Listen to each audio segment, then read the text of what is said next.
Bulhões, novamente na sua casa. Muito obrigada por nos receber. O programa Gente da Gente hoje apresenta um convidado espetacular, porque onde tem cultura, o Gente da Gente está presente. Cláudia de Bulhões hoje tentando bater um papo com quem? Com Rostan Lanverly. Que prazer, Rostan, ter você aqui conosco. Cláudia, a alegria é toda minha de estar aqui com você, de ter meu nome lembrado, participar desse tão importante programa que divulga cultura em nosso estado e que faz levar à comunidade toda a importância do que é você saber ler, escrever e compreender o que está escrito. Isso é um dom fantástico daqueles que ousam, né, ler, saber compreender. E o seu programa é um exemplo de que a cultura é um dos pilares de sustentação para que o desenvolvimento chegue ao nosso estado, à nossa nação, tão sofrida atualmente. Muito obrigada pelas suas palavras. Vinda de Rostan, me sinto no auge. Rostan, mexendo nas raízes. Todo o nosso programa, meu telespectador e meu internauta, nós vamos caminhando por este tema, mexendo nas raízes. Por que mexendo nas raízes? Explica e convida o telespectador também. Cláudia, veja bem, muito cedo eu aprendi que o nosso futuro ele tem como pilar de sustentação não o nosso presente, mas aquilo que nós temos no passado, o que fomos no passado. Então, nutri sempre a vontade de legar aos meus descendentes a história, não somente a minha história, mas a sua própria história. E agora, ultimamente, há uns 2 anos atrás, conversando com a minha irmã, eu já com 4 netos hoje, o mais velho com 7 anos, o mais novinho, a mais novinha com 10 meses, e minha irmã com 2 netinhos, eu vi a necessidade de que teríamos que oferecer a esses novos cidadãos do mundo a oportunidade de que eles, amanhã, quando mais não nos tivesse para saber de onde vieram, um trabalho onde ele iria pesquisar, onde iria ler. E para mim foi uma surpresa, porque eu mexendo nas raízes, eu consegui chegar na 8ª geração do meu lado materno e na 5ª geração do meu lado paterno. Então é um trabalho que está pronto, que estaremos lançando, colocando na mão dos meus possíveis leitores, inclusive você é uma das minhas convidadas, na próxima quinta-feira, às 19 horas, no restaurante Anamá, ali na Pajuçara, ao lado da Márcio Raposo Imóveis. Não podemos deixar de comparecer dia 27 no Anamá, às 19 horas. Vamos lá ajudar a Rostan a parar esse novo filho dele. Não tenha dúvida, meu 7º filho. Mexendo nas raízes. São 3 e 7. 3 filhas lindas, né? Meus 3 anjos de candura, Bruna, Larissa e Flávia, e meus 7 livros. Que coisa interessante. Você, quantos filhos tem? 3 meninas. Ah, 3 meninas, tá. Não, mas eu quero caminhar pelo mexendo as raízes, porque eu conheço um pouco das suas raízes. Uhum. Eu morei com o vovô Crisanto Carvalho, naquela casa na Praça Gonçalves Ledo, onde tem hoje os prédios. E ali eu tive a honra e o prazer de conhecer o seu avô, as suas tias, o seu tio. Uma coisa, o doutor Procópio era assim, eu devia ter uns 4 ou 5 anos, era assim uma figura para nós, uma figura mitológica. Imagina para você. Entendo. Quem era o seu avô? Veja bem, se por um lado, pelo lado materno, eu fui extremamente feliz, porque eu convivi com meu avô, Francisco, até já universitário. Com meu avô Procópio, eu eu convivi, eu tinha 2 anos de idade quando ele faleceu. Seu avô era advogado? Meu avô era advogado, mas meu avô tem uma história lindíssima. Meu avô, um homem que nasceu no século XIX, no final do século XIX, colou grau em Direito em Recife, no início do século XX, no 1913, voltou para Maceió e foi ser juiz de direito. Juiz de direito. Para você ter uma ideia de que como a magistratura mudou daquela oportunidade para hoje, é que meu avô optou por seguir carreira nos Correios e Telégrafos, abrindo mão da magistratura, de ser um juiz. E estudando a vida do meu avô, eu detectei uma coisa muito interessante, porque meu avô, ele nomeado que foi em uma das comarcas do interior de Alagoas, à época, no início do século XX, e houveram alguns problemas tão característicos da época, lutas entre famílias, disputas políticas, e aí chegou um novo juiz para auxiliá-lo, era justamente o juiz de fora.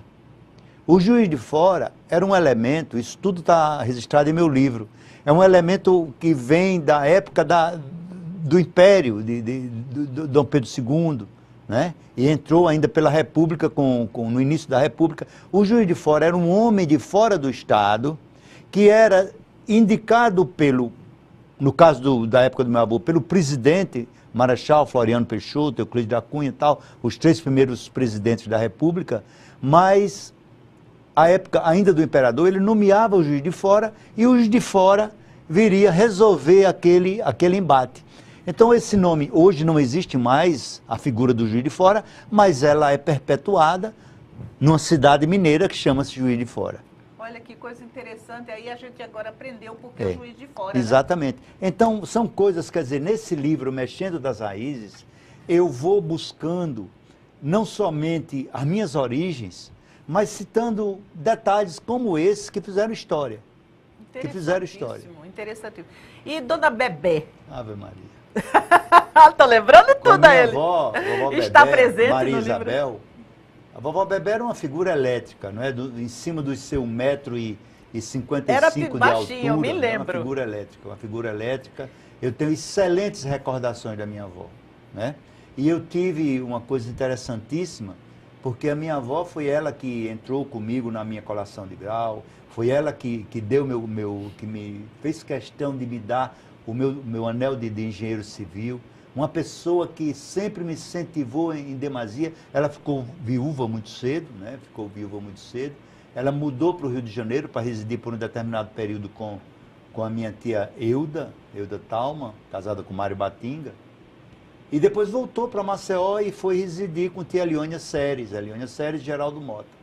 Mas uma figura marcante pelos seus posicionamentos, uma figura que sempre foi uma apaixonada pela família, né?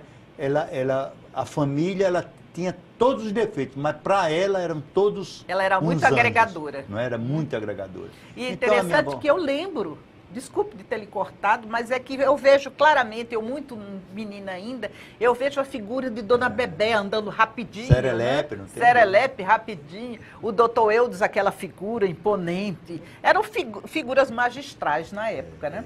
Era bem diferente. Pelo que eu sei do meu avô Procópio era o estilo de, vamos dizer assim, um lorde. Isso, né? isso. E minha avó era mais ativa, ela era mais a dona da casa. Isso, era mais assim da família. Pessoa. Era que... Com vovó Bebé eu tive muita convivência. E tive também, vou dizer assim, não é honra, mas inesquecível, porque a minha avó, ela faleceu com 100 anos de idade. Ela faleceu, mas ela praticamente os últimos 6, 7 anos, ela ficou deitada porque ela quebrou o quadril e ela ficou sofrendo muito. E naquele dia, eu já professor universitário, meus pais não estavam em Maceió, minha tia Leônia extremamente atarefada, e com ela, porque ela morava, minha tia Euda não morava aqui, tio Elion em Recife. E minha mãe sempre dizia, meu filho, sempre vá lá. E minha avó foi para o Pronto-Socorro, à época, que é ao lado da TV Gazeta. E naquela noite eu recordo bem que eu cheguei por volta de 19 horas e vovó Bebé estava deitadinha lá na cama calada, que ela já estava bem caladinha. E Tia Leônia, depois de conversar um pouco comigo, disse, meu filho, eu vou em casa tomar café, você fique com ela, que eu daqui 1 hora eu volto. E eu, vamos dizer assim, eu rendi Tia Leônia. E minha avó faleceu justamente quando eu estava com ela. Né? Quer dizer, Nossa. Então, quis o destino que aquela pessoa que foi tão marcante em minha vida, ela desse o último suspiro ao meu lado, né? Muito E marcante. é uma coisa, né? É uma coisa muito impressionante e uma pessoa inesquecível. Tanto assim que eu, que não tinha tanto convívio, lembro verdade. claramente.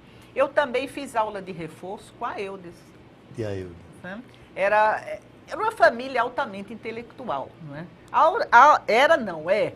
E como é essa responsabilidade para você, como é que ficou em cima de você essa responsabilidade da intelectualidade vinda desde o doutor Procópio, de não sei de quê?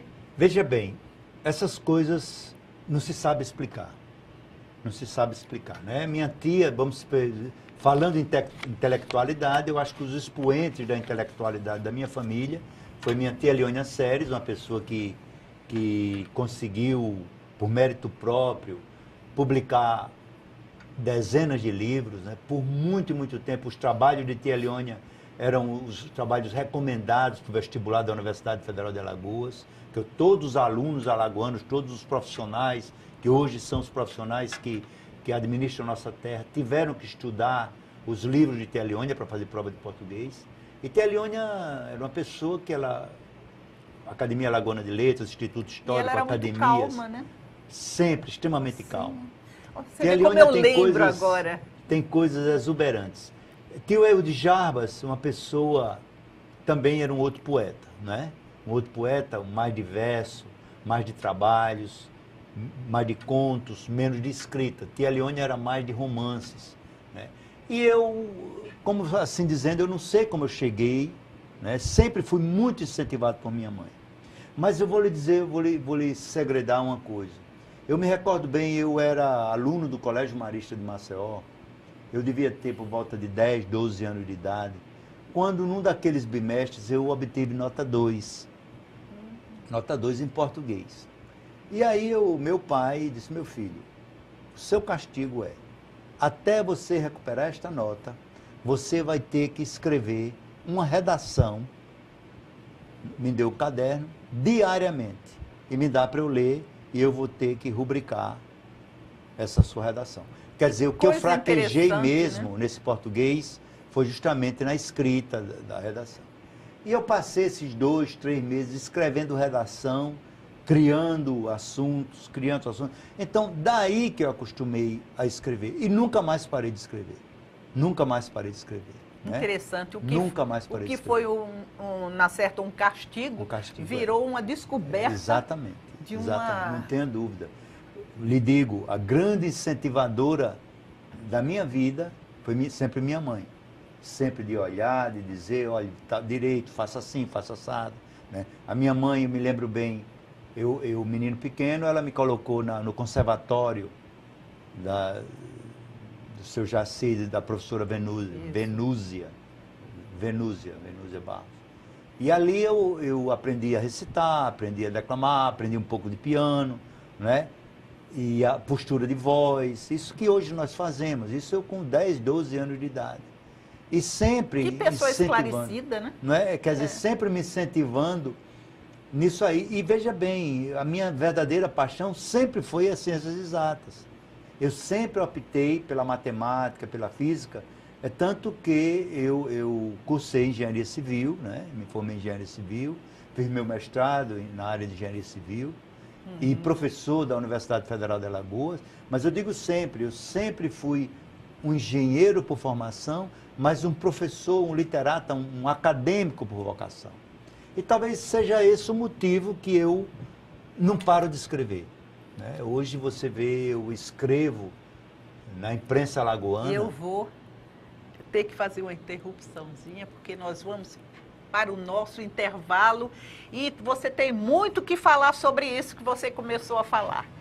Até daqui a pouco.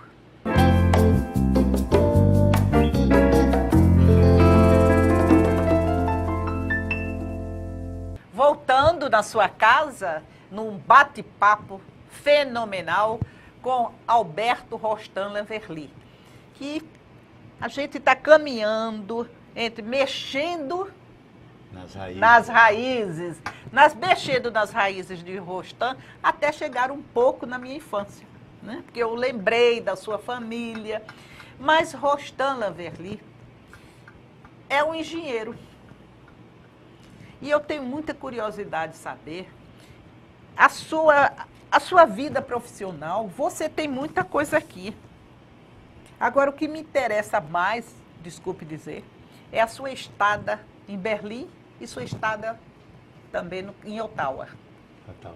Veja bem, nada ocorre por acaso. Nada ocorre por acaso, né? Eu sempre almejei ler, sempre almejei estudar, sempre almejei, vamos dizer assim, conhecer um pouco mais. E aí, isso, para você ter uma ideia, com 16 anos de idade, eu comecei a ensinar. Eu era, na realidade, com 14 anos de idade, eu ensinava no noturno do Colégio Marista. Os irmãos, eu era, vamos dizer, naquele tempo, primeiro e segundo científico, e o irmão me colocava para ensinar no primário. E eu, isso com 14 anos de idade. Com 16 anos de idade, eu fui ensinar inglês. Mas, nas primeiras culturas que existiam aqui, foi quando eu tive a oportunidade de concluir o curso de científico, segundo grau, na cidade de Austin, de Whittier, na Califórnia. Lá eu concluí o segundo grau, voltei e prestei vestibular para engenharia civil, mas sempre de olho, né, cursando engenharia civil, voltei a estudar no exterior, na Universidade do Texas, em Austin, e voltei para concluir o curso, e aí sim é que eu fui para o meu mestrado, com pouco mais de 22 anos de idade, para Canadá, para Ottawa. Né? E ali era outro mundo, outra terra, mas eu sempre, Cláudia, de olho na minha terra, no meu Maceió. Né? Naquela época, hoje você está no exterior, você está online aqui, você está fazendo. Naquela época, telefone, eu fui como se eu tivesse ido, vamos dizer assim, não sei nem dizer que era para a Lua, porque na Lua você também está vendo online. Eu fui para outra terra que eu não via meus parentes, eu não sabia nada dos meus parentes. A ordem era tão difícil chegar lá, que se por acaso houvesse um falecimento, não adiantava eu voltar, porque eu não iria mais encontrar o enterro, né? Mas ali eu me aperfeiçoei em transportes. Isso na Universidade de Ottawa, no Canadá, né? E foi um período muito interessante na minha vida. Eu convivi com outra sociedade, com outro modo de pensar. Eu vi o calor humano do brasileiro. Eu sempre fui muito respeitado, mas como estudante, mas nunca tive ligações maiores, como aqui você vê o estrangeiro, o pessoal de outros países chegam, os brasileiros abraçam como se brasileiros é verdade, fossem. é verdade. Lá eu tinha a minha vida e eu, na época de passar para o doutorado, 24 anos e alguma coisa, houve concurso na UFAL para engenharia de transporte, engenharia de tráfego. E eu prestei concurso para a universidade, trazendo a bagagem que tinha recebido lá, né? Desculpe lhe interromper. Foi lá ou foi em Berlim que você desenvolveu? Justamente lá. Lá que eu desenvolvi um trabalho chamado um modelo de simulação do tráfego urbano. Foi justamente a minha tese de mestrado e foi meu primeiro trabalho publicado, primeiro livro publicado. Era um livro, é um trabalho que hoje você vê qualquer programa no seu celular, você sabe como está, o que está ocorrendo no trânsito na Fernandes Lima, no Tabuleiro do Martins. Aquele programa, que chamava PETSIM, Programa de Simulação de Tráfego Urbano, ele poderia controlar o tráfego numa cidade de pequeno, médio porte como Maceió à época. Mas né? Como? Seria por intermédio de computadores. E telespectador. É porque isso é tão interessante, porque é um passado que está presente. Exatamente. Está presente. Hoje, vamos dizer assim, isso é uma ferramenta jurássica. Isso, né? Mas à época era um programa todo ele ainda em cartões, com 5 mil, 10 mil cartões, e eu tinha que alimentar o programa de computador com os dados das vias de Maceió. É tanto que quando eu voltei para Maceió, mesmo lecionando na Universidade Federal de Alagoas, eu fui, trabalhei um período no Detran. Ele e foi a primeira vez que nós tivemos semáforos sincronizados em Maceió. O semáforo começava... Peraí, isso é importantíssimo. Importantíssimo, Rostolã Berlim. Então foi você um dos... Bom, ninguém faz nada sozinho. Isso. Né? Eu falei um dos. Eu tinha o modelo, sim, mas tinha comigo pessoas fantásticas, como os engenheiros do Detran, como todo. Eu não vou citar, porque faz tanto tempo, de repente eu esqueço alguns. Mas tínhamos sincronizado, por exemplo, nós estamos aqui na Assembleia, mas ali na Praça Sinibu tem o primeiro semáforo. Aquele semáforo, se você chegasse lá a 50 km por hora, você pegava todo o anel viário, Rua João Pessoa, Melo Moraes, Cincinato Pinto, Barão de Penedo, chegando na prefeitura. Quer dizer, você tinha o centro de Maceió sincronizado. Então, isso foi talvez a única vez que eu usei meu modelo. Que coisa interessante. Isso com o Detran Alagoas, à época. Hoje você tem o SMTT, municipalizou o trânsito, mas à época era estadualizado, era do Detran. Né? E aí, na universidade, eu continuei lecionando a disciplina Transportes ao longo da vida, né? É tanto que fui extremamente feliz e afortunado, porque meus estudos, eles nunca foram relegados a plano secundário, porque eu sempre tive que estar lendo para lecionar e para passar a mensagem para os meus alunos. E isso aí eu captei lá no Canadá. Já a minha experiência em Berlim foi mais na área de planejamento urbano, uma outra realidade. Mas tudo na área de trânsito. Transportes. A minha área sempre foi transportes. Né? Sempre foi transporte. E lá eu também vi modelos espetaculares, já bem mais evoluídos, porque eu já era professor da universidade quando fui morar em Berlim, continuei meus estudos e convivi com pessoas, convivi com novos livros, com novas metodologias e trouxe isso para cá. Só que o transporte, eu digo sempre, o transporte é algo extremamente político e não depende somente do técnico. Não depende somente do técnico. Interessante essa observação, né? Porque o político, por exemplo, você vai dimensionar uma linha de ônibus. Então, a linha de ônibus, você tem que ter uma parada de ônibus, no máximo a cada 500 metros. Né? Poderá até ser menos se é no centro da cidade, mas no máximo a cada 500 metros, cada linha de ônibus. Então, vamos supor que a linha de ônibus, tecnicamente, o ponto do ônibus vai ficar na frente de um colégio. Mas o colégio é amigo de fulano, cicrano, que detém o poder momentâneo.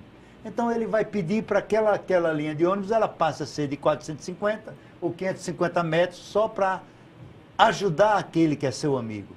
Isso eu estou falando em termos de linha de ônibus. Certo. Mas de outras coisas também, por exemplo, voltando para a linha de ônibus. O que seria uma linha de ônibus? Você faz um modelo e você faz uma pesquisa. Cláudia mora onde? Vai para onde? Origem e destino, origem e destino, origem e destino. Você tem milhares e milhares e milhares de origens e destinos. Então você volta para a engenharia básica, para a estatística e traça uma reta que liga todos aqueles pontos. Aqueles pontos representam as paradas.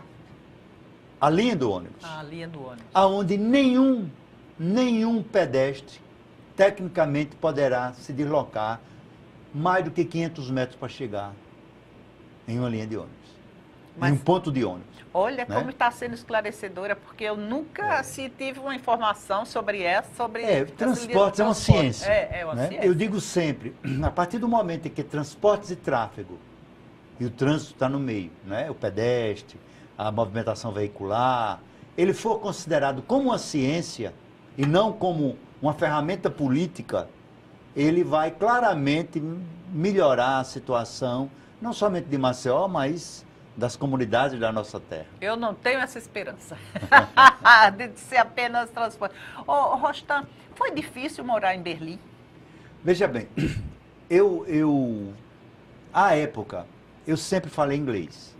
Né? Eu comecei estudando, como eu lhe disse, muito jovem, eu comecei a estudar aqui na cultura francesa, o francês e o inglês. Mas o inglês eu me aperfeiçoei mais, até porque comecei a ensinar muito cedo. Mas quando eu fui morar em Berlim, eu falava inglês, porque eu já tinha vivido na França, no Canadá, que não deixa de ser uma França, e a minha cidade, Ottawa, como chama Ottawa, ele é uma... Você chega em Toronto, é só inglês. Chega em Quebec, é somente francês. Mas Ottawa é inglês-francês. Então eu tinha, por obrigação, que praticar as duas línguas. Né? Eu tinha aulas que eram em inglês, eu tinha aulas que eram em francês. Mas na Alemanha, eu ainda cheguei numa época, eu vivi na Alemanha no ano que derrubaram o muro. O muro. E o meu alojamento, a minha casa, ela ficava no parque, no lado de cá do parque, que o outro lado era o muro. E eu sempre fui um corredor quanto mais. História bonita. Eu sempre gostei de correr muito. Você vê, hoje de manhã, 4 horas da manhã, 4h30, eu estava na praia correndo. Amanhã estarei de novo. E eu, lá na Alemanha, também saía todos os dias em Berlim e eu corria ao longo do muro, que hoje não é mais, é só história, né? Mas o que era que eu tinha maior dificuldade? Que eles não falavam inglês. Eles falavam alemão. Sim. Então, o meu mundo se restringia ao local onde eu estudava, que era inglês. As minhas aulas eram em inglês. Minhas aulas eram em inglês. Hoje, todo alemão, todo berlinense, ele fala inglês fluentemente. Que dificuldade morar num país que então, essa foi a grande dificuldade que eu tive. Era uma coisa, por exemplo, para eu me deslocar de metrô, eu tinha que ir porque eu queria falar. Quando eu me deparava com pessoas bem mais jovens, eles já estavam aprendendo inglês. Mas pessoas de 35 anos, 40, eles que ainda eram remanescentes da Guerra Fria, eles não falavam inglês. Né? E ainda eu vivi aquela parte, por exemplo, eu entrei em Berlim Oriental umas 3 vezes. Para entrar em Berlim Oriental, eu tinha que ter autorização. Então, ele marcava para eu comparecer no Checkpoint Charlie, uma entrada que existia, e ainda existe como ponto turístico, tal dia, tal hora, e eu tinha que dizer o que é que eu ia fazer, com quem eu ia, o dinheiro que eu levava. Né? E eu passava para, vamos dizer assim, 50 anos de atraso, as paredes cheias de bala, o metrô não existia, os carros, aqueles tipo Lada, que houve uma época, aqui os carros russos, tudo bem deteriorado mesmo. Então, era 2 realidades. Mas foi uma época muito proveitosa para mim, porque... Que experiência, né? Solidificou, exatamente. E outra coisa, você ter estado lá na época que derrubaram o muro de Berlim. Isso foi é histórico. Ano, Isso aí é realmente... são raízes, né? Mexendo nas raízes. Não tenho dúvida. Vamos para o nosso intervalo, porque, olha, falar com o Rostam é aprender história, mexendo nas raízes. Até já.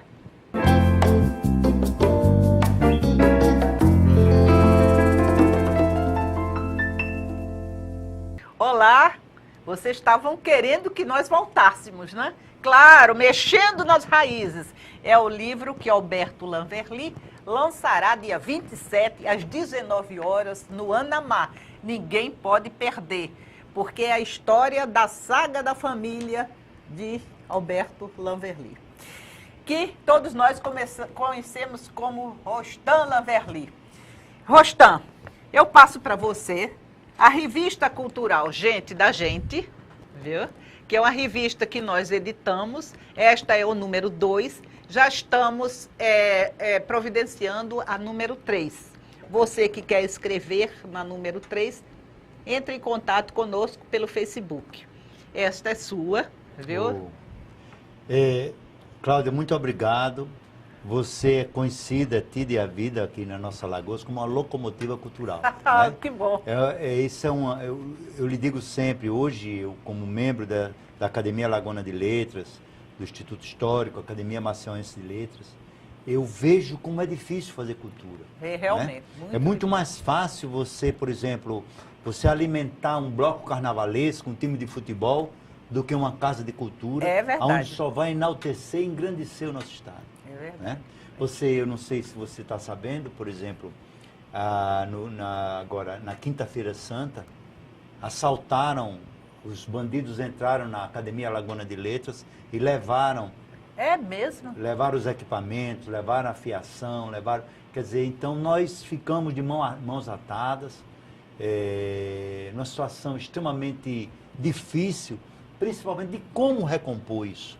É verdade. Né? Então, um trabalho como esse, você vê um trabalho bem feito, vê-se o coração em cada página, isso não é de graça. Não. Isso é extremamente oneroso e um esforço muito grande. Aqui tem meu esforço de Cremildo e de Tereza, minha irmã. Cremildo Oliveira e Tereza, minha irmã. Que são incentivadores da cultura. Só tenho a parabenizar pessoas como você, alimentam a chama da cultura no nosso estado. Muito obrigada. Né? Agora, eu quero também lhe oferecer o nosso livro. É um livro muito simples, porque eu sou psicóloga também. Aí eu escrevo sobre o mal de Alzheimer, explicando como que ocorre, de uma maneira bem simplória, porque às vezes as pessoas vão saber o que é mal de Alzheimer, mas não entendem porque é tão complicado. E eu acho que qualquer coisa na vida, eu costumo dizer assim, a minha maior alegria é de ser ignorante, né? Porque eu entendo o que faço, aí eu procuro fazer da melhor forma possível, mas quando sai do meu espectro de conhecimento, eu tenho que aprender, tenho que estudar. Sim. Então, graças a Deus, eu nunca me deparei com uma situação mais próxima a mim, que eu precisasse compreender. Mas é sempre bom nós termos uma ferramenta, e isso com certeza será uma ferramenta inteiramente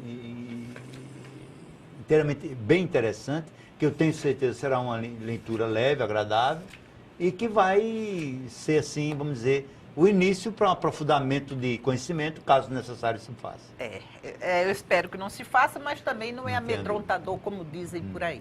Mas eu não vou entrar nesse mérito, porque o que nós queremos é falar sobre o Mexendo nas Raízes. Mexendo nas Raízes, dia 27, agora, quinta-feira, no Anamar.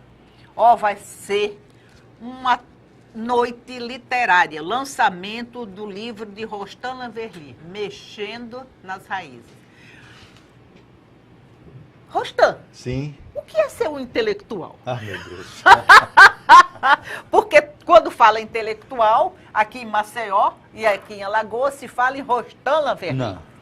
Aí eu estou perguntando, deixando ele numa saia curta. Foi, extremamente curta. Numa saia curta ou numa calça curta. Bem, eu me considero uma pessoa eclética. Você vai para a praia às 5 horas da manhã e me vê correndo 10 quilômetros. É você e meu amigo Claudemiro Avelino. Exatamente, o Claudemiro é um maratonista, né? Você chega, eu estou no Instituto Histórico, como hoje estive, com o professor Jaime, na Academia Alagoana de Letras, na Universidade Federal de Alagoas. Ou seja, eu procuro, de uma forma saudável, fazer de tudo um pouco. Mas eu acho que para eu ser um intelectual ainda falta muito.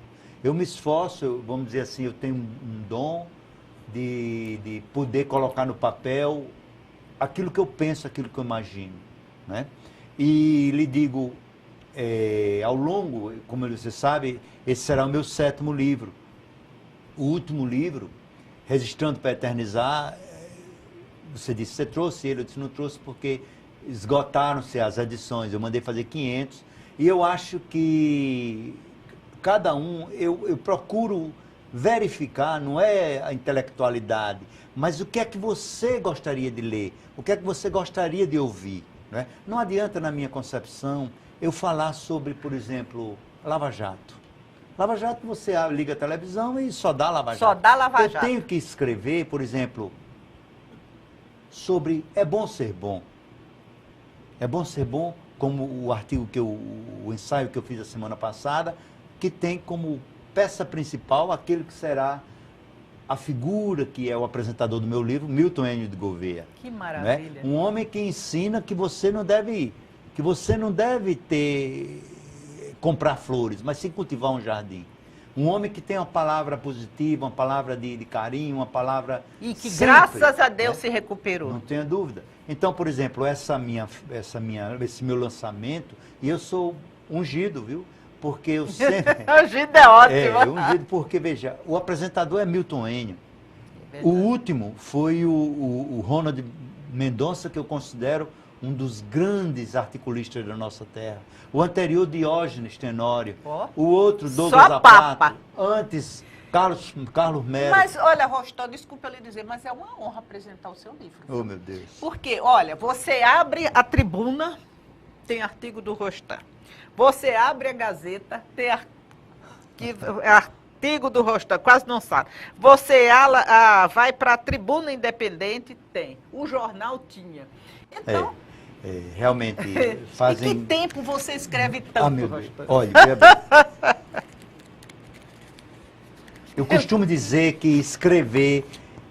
Por exemplo, eu vejo a lua. A lua, a imagem, a figura, ela vem no meu cérebro. Eu me sento, em meia hora eu escrevo. 40 minutos, no máximo, está pronto. Está pronto. E aí, lógico, eu tenho que burilar.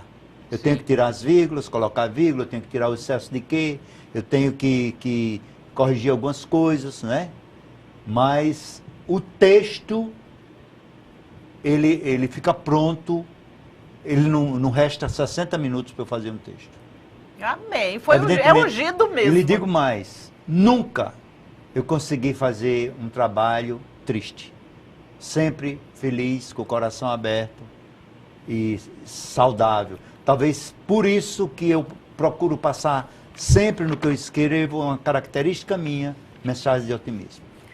Rostão, você, por um acaso, porque são tantos que eu estou fazendo também uma pergunta que não sei se ele vai responder. Qual o artigo que você escreveu que você mais gostou? Eu já disse que era difícil para você saber. Bem difícil, bem difícil. Talvez, um que veio à mente, quando você lembra, escrever. O texto era escrever. Onde eu deixo bem claro que eu escrevo não na expectativa de que alguém venha ler o que eu escrevo, mas por respeito a todos aqueles que, porventura, venham a ler os meus escritos. Isso resume bem o meu texto. Escrever. É um texto que eu fiz há algum tempo atrás. E lhe digo mais, são 2 décadas que semanalmente eu tenho trabalho. Semanalmente eu tenho trabalho nos jornais de Alagoas de Maceió. São 20 anos, toda segunda-feira eu encaminho e na quarta, quinta-feira está sendo publicado. Você mesmo escreve, você mesmo faz sua revisão, né? Veja bem, eu faço tudo isso, esse pano, mas como eu tenho diversas outras atividades, eu tenho um grande colaborador comigo, que para mim é uma honra, quem herda não furta. Você me falou que eu tenho a minha tia Leônia, meu tio Eudes, mas a grande mentora da minha, vamos dizer assim, da minha intelectualidade seria minha mãe, né? Sim. E minha mãe hoje, que em determinado momento da vida, ela ocupou cargos de destaque nesse estado, mas hoje minha mãe é como se fosse a minha secretária, né? Tudo que eu escrevo, antes de eu colocar, de perder o controle sobre o que eu escrevo, porque você só é possuidor enquanto está sob sua custódia, quando você divulga, é seu e do público, passa por ela. Né? E quem é ela? Marlene Lanverly. Marlene Lanverly. Abraço, Marlene. Minha mãe Então, eu passo para ela, tenho a plena confiança de que eu posso, aquela hora que eu passei escrevendo, eu passo, vamos dizer, mais meia hora dando uma ajeitada e tenho a confiança de que ela vai me devolver pronto para ir para, vamos dizer, para os meus leitores. No dia que eu não mais a tiver, eu vou ter que me esforçar mais. Mas o legado que ela me deixou, que ela está me deixando, é fantástico e eu tenho certeza que eu saberei honrar. Eu acho que não existe alagoano acima de 40 anos, né, que não conheça Marlene Lanverly.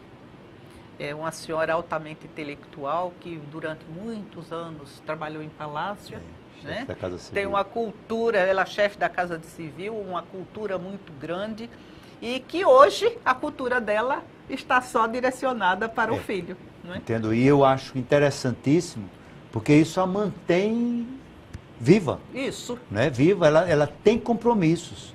Ela tem compromissos. Por exemplo, estamos lançando esse 7º livro, mas eu estou com 3 prontos, que são as histórias que eu conto a meus netos, a história que eu contei, e já quero ver se na Bienal eu coloco para... E tenho mais 2 já sendo preparados. Meu amigo, quantas academias de letras e institutos históricos você pertence? Veja bem, eu acho que a mais... Diz que a primeira você nunca esquece, né? Primeira você nunca esquece. Então, talvez a mais importante, de repente, não a mais pomposa, mas a mais importante para mim, a Academia Maçonense de Letras. Eu fui levado para a Academia Maçonense de Letras por Maria José Palmeira, né? E fui acolhido por Jucá Santos. Jucá Santos é um anjo, um homem fantástico. Talvez, eu digo sempre... É o maior ícone cultural. Não tenha dúvida. Ele é presidente da Academia Maçonense de Letras pelo mesmo período que eu estou na Terra. Ou seja, ele começou a ser presidente no ano que eu nasci. Por aí você tira, né? Então, primeiro fui para a Academia Maçonense de Letras, depois eu postulei a vaga no Instituto Histórico e Geográfico de Alagoas e consegui essa vaga, né? Eu ocupo uma cadeira lá.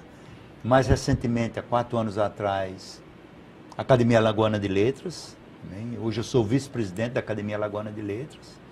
E também eu pertenço à ACALA, né? Que é a Academia Letras e Arte de Arapiraca. Sou sócio benemérito do Instituto Histórico e Geográfico do Rio Grande do Norte, né? E eu acho que já tem um tempinho, já tem muita academia por aí para você se dedicar. Para você dar conta. Dar conta, fora os seus inscritos. Não né? tenha dúvida. E minha vida profissional, né? Porque você sabe mais do que ninguém que literatura não enche estômago. Gente, a gente caminhar com Rostam em mexendo nas raízes, mexe nas raízes de Alagoas todas. Porque ele escreve nos livros, ele pertence à Academia de Letras e, acima de tudo, eu diria acima de tudo, é um professor da UFAL. Da Universidade Federal de Alagoas. Universidade Federal de Alagoas. Daqui a pouco nós voltamos para conhecer agora as obras literárias, os livros, o que é que ele vai lançar, o que ele já lançou e está lançando. Daqui a pouco voltamos com Rostam Lanverly.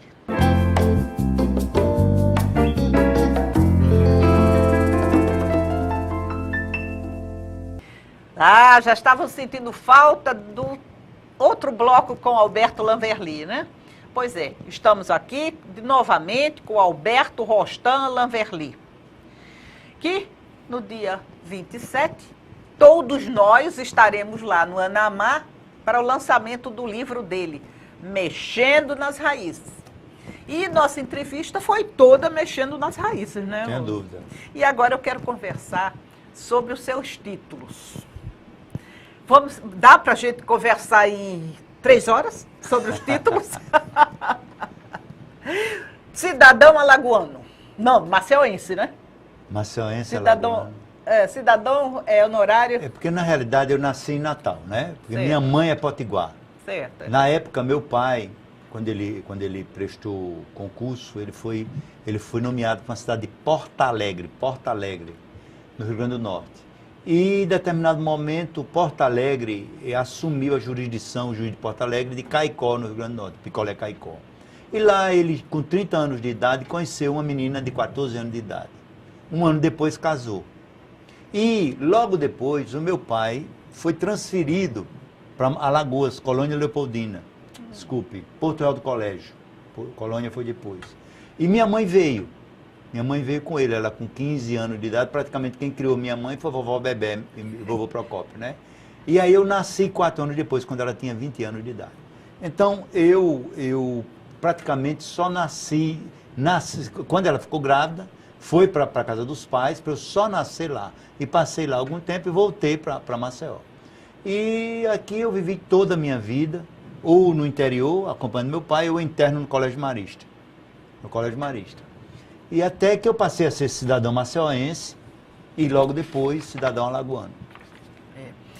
É muito bom a gente ter Rostam E ele não quer falar nos outros títulos, não, porque eu acho que você nem lembra que você tem título da França, você tem título da Academia Maceiense, você é dono de uma cadeira, você é patrono, né? Patrono de uma cadeira, isso é uma coisa impressionante.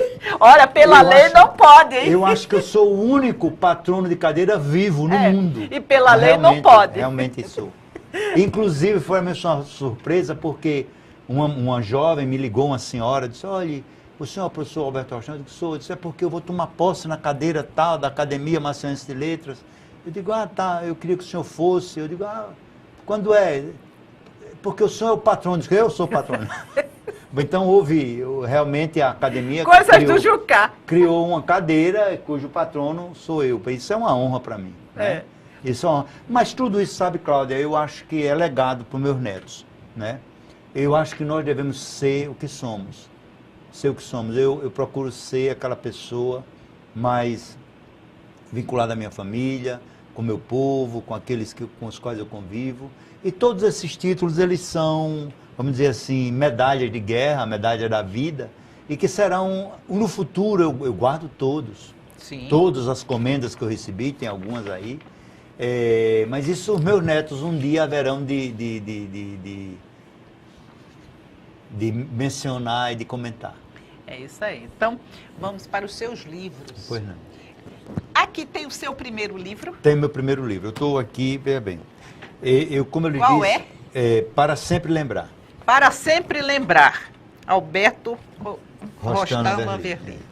Para Sempre Lembrar. Esse livro fala sobre o quê, Rostam? Veja bem, isso aí são episódios da minha infância, da minha juventude, na Maceió daquela época, do Parque Gonçalves Ledo, porque eu morei na Rua Comendador Palmeira 380, que é justamente em frente à casa, o casarão, que era seu casarão, né? Que a época que eu cresci já era um casarão fechado, que hoje é um prédio, mas ali eu brinquei muito naquela Praça Gonçalves Ledo, né?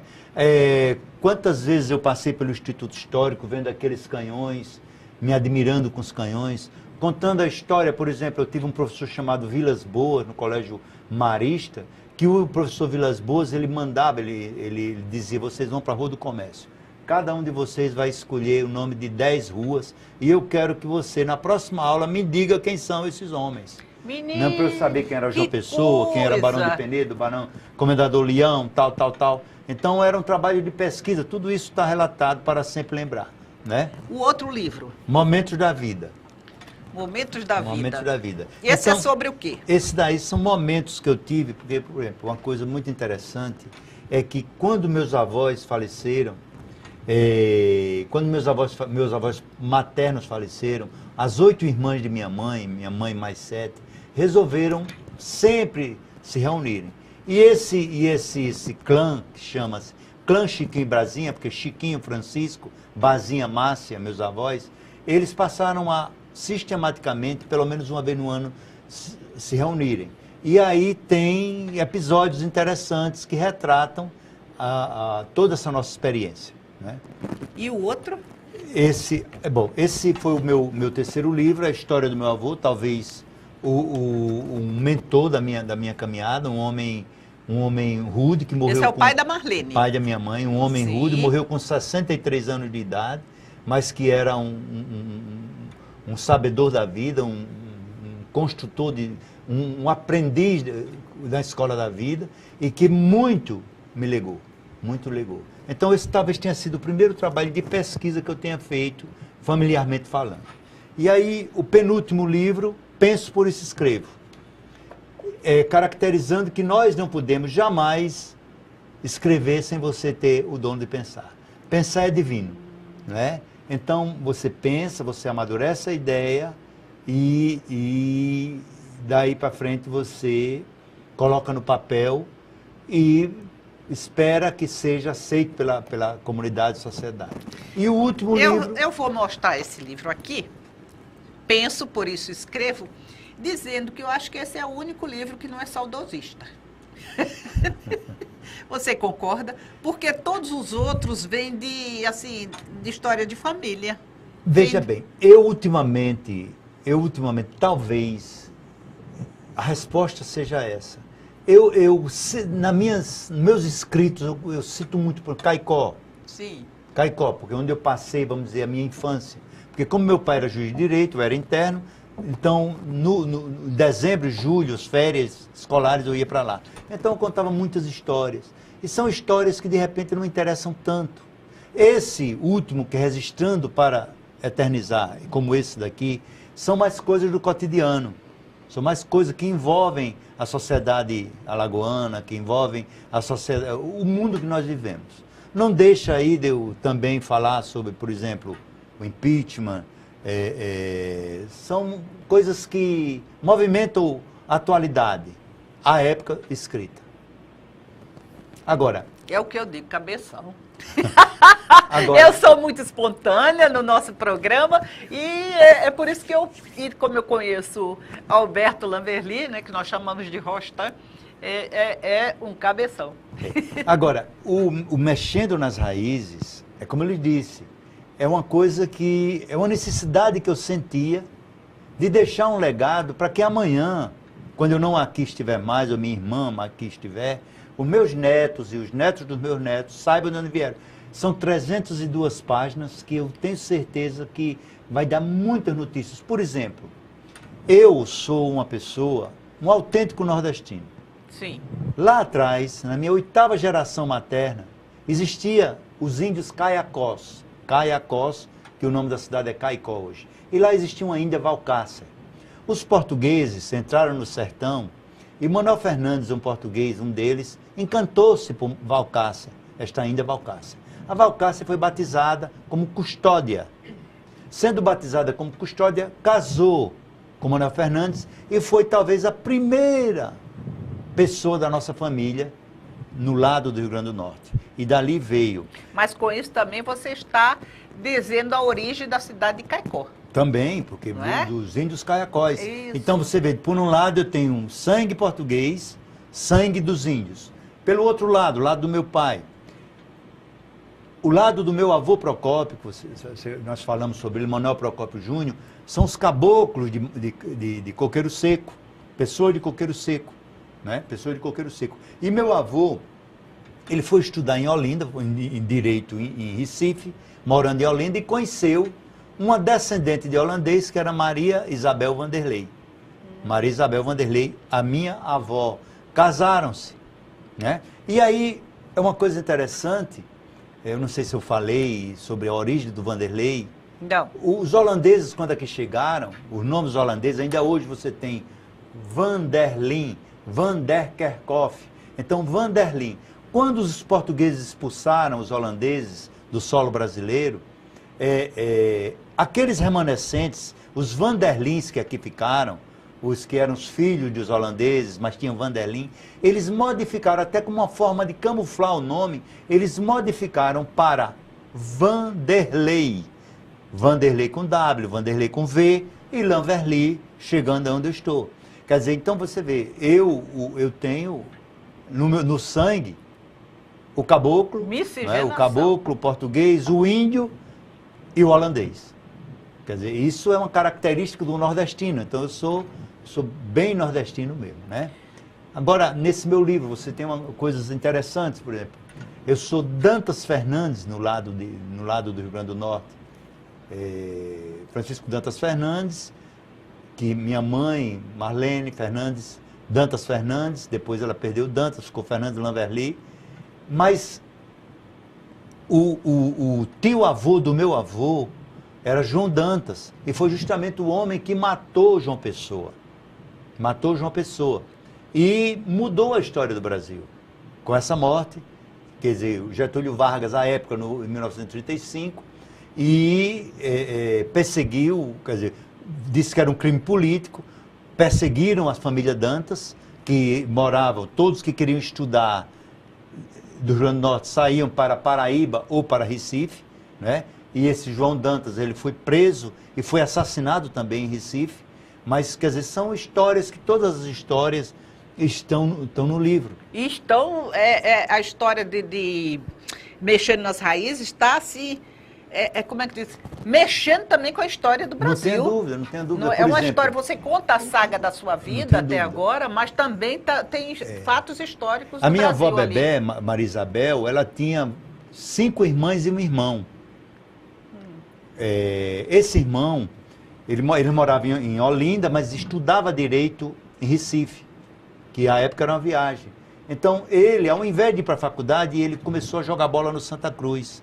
E passou a ser, ainda hoje, quando eu fiz uma visita na sede do Santa Cruz, o maior ponta esquerda, você tem retrato do Pitota nas paredes. O maior ponta esquerda que teve no início do século passado, um dos grandes ídolos do Santa Cruz Esporte Clube de Pernambuco, Pitota, irmão de vovó Bebé, Maria Isabel. Isso eu também coloco. E outra coisa, tem algumas imagens interessantíssimas, né? Por exemplo, o baú que a minha bisavó casou e levou a roupa, está sob minha custódia, hoje é meu. O relógio que foi do meu trisavô, está na minha casa também. Né? Gente, é muita história. Tudo isso, quer tudo dizer, ligado à história do Brasil, porque tipo esse relógio é uma antiguidade. Bem antigo. É um texano? É daquele redondo assim? É um 8. É um 8, né? Ele é um inglês. É um relógio, né? Inglês. É um inglês na corda, né? Quer dizer, eu tenho cuidado de mantê-lo em movimento. Então, para mim, eu acho que foi esse mais recente filho um presente, né? Sem desmerecer todos os outros, mas eu acho que esse, de repente, ele será um legado para a história, né? Para a história. Não só para os seus filhos, mas para a história também. Pode ser, não tenho dúvida. Então, de uma época. Muito obrigada. Vamos ao lançamento de Mexendo nas Raízes, dia 27, no Anamar. Muito obrigada pela presença. Eu que agradeço. E até o próximo programa. Para mim foi honra e privilégio estar aqui com você e me sinto extremamente agradecido por essa lembrança e oportunidade. Até o próximo programa.